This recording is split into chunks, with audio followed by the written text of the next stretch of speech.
Hello po, magandang umaga po sa inyong lahat. Dito po ako ngayon sa Crosswind Brittany sa may Tagaytay po.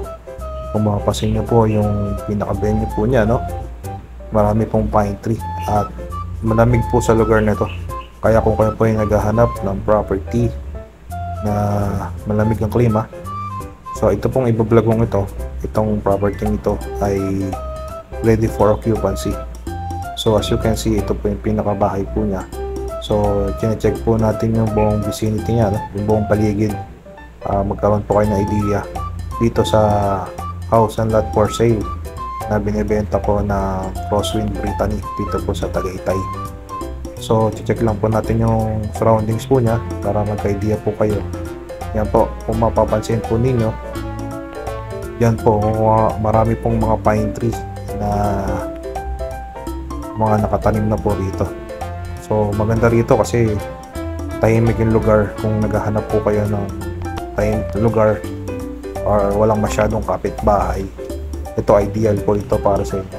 Ito po, itong binablog kong ito, itong nakikita nyo, ito po ay ina-offer ng Crosswind Brittany na for sale. Ito po ay ready for occupancy. So ito po ay walang gamit ngayon, kaya lang po maglalagay nito. Pero yun nga po, kagandahan nito, what if pag binili nyo ito ng cash, so pwede nyo na itong lipatan. At the same time, ngayon pong December, meron po silang ino-offer na up to 20% discount pag binili nyo po ito ng spot cash, itong property ito. So papakita ko po sa inyo yung total contract price. Makikita nyo po yan dyan, pa-flash ko po sa screen. So ito po yung kabuuan ng property. So yan po, puputulin ko lang po muna ito bago i-check yung loob. Makita nyo lang po yung ipa-flash kong video.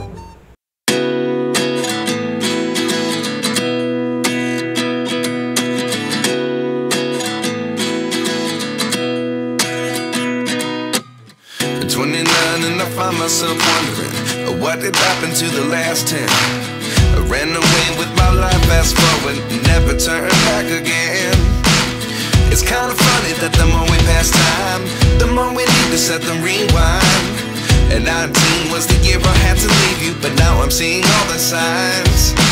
Is this really happening? I can't believe it's true. I'm just as surprised as you. Is this really happening? I can't be too sure, but one day I'll be yours again.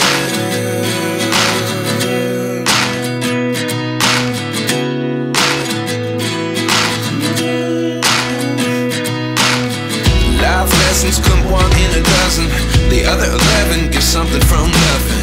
I sit here looking for an answer. Maybe the biggest question was in the last chapter. You gave me the soul I have today. Without you I never could have moved away. But now I see what you teach. I do believe I always... Ayan po, napanood nyo na po yung video presentation. So as you can see, mapapansin nyo ho na dito po sa pinaka surroundings po niya is nasa nature po kayo, no? Talagang maganda ang location po nito at hindi po siya crowded na lugar. Kung naghahanap po kayo ng ganitong property, ideal po ito sa inyo. So check na po natin yung loob para magka-idea po kayo dito sa ready for occupancy na pinagkakalog po ng Crosswind Brittany. Yan, as you can see, yung flooring po niya, no, naka-tiles na po siya.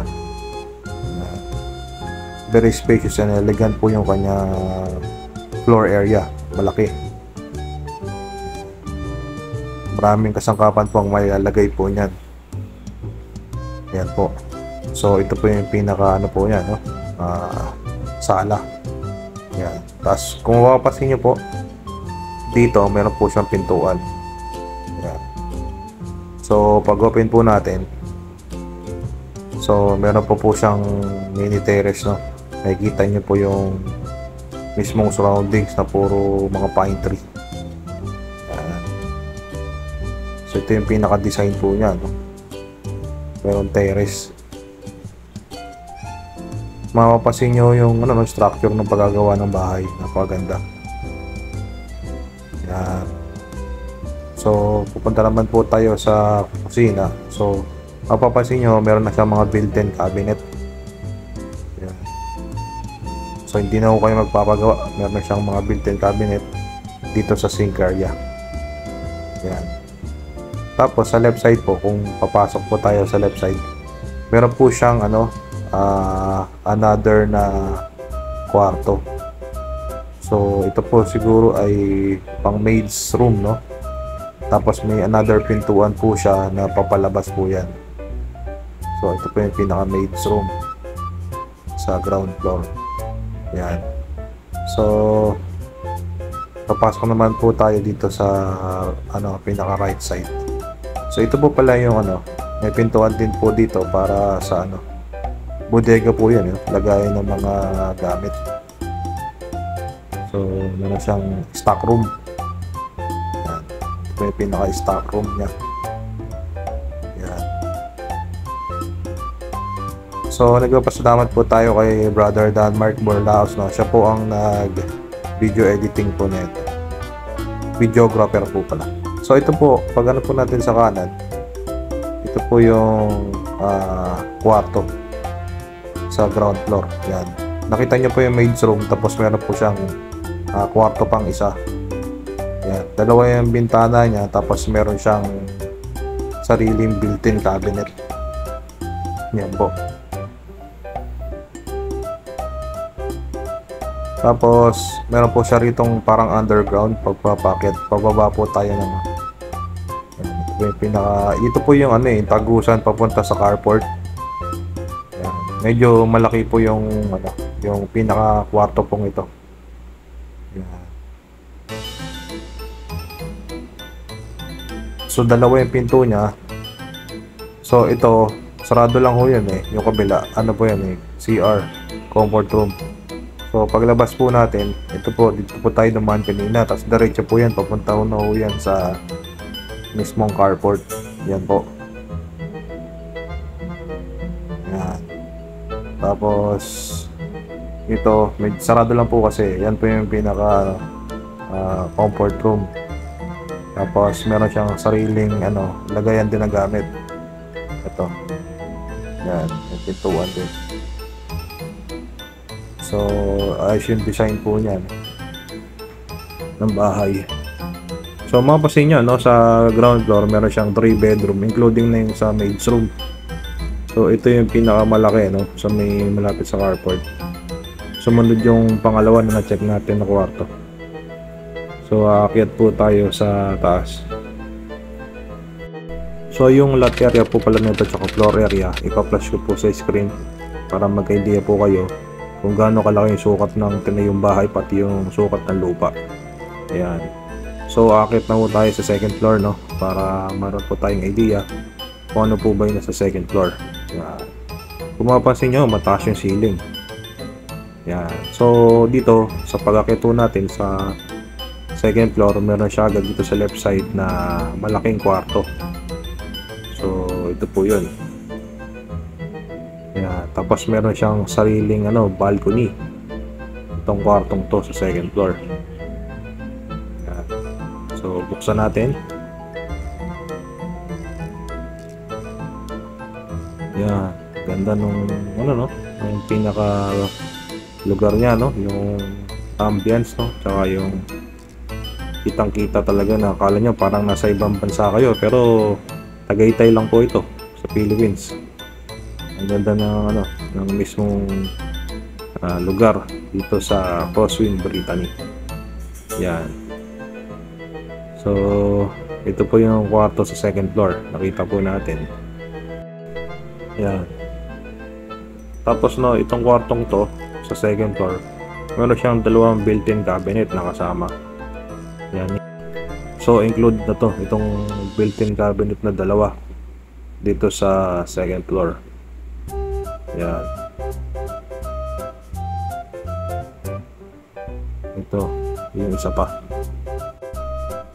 Yan.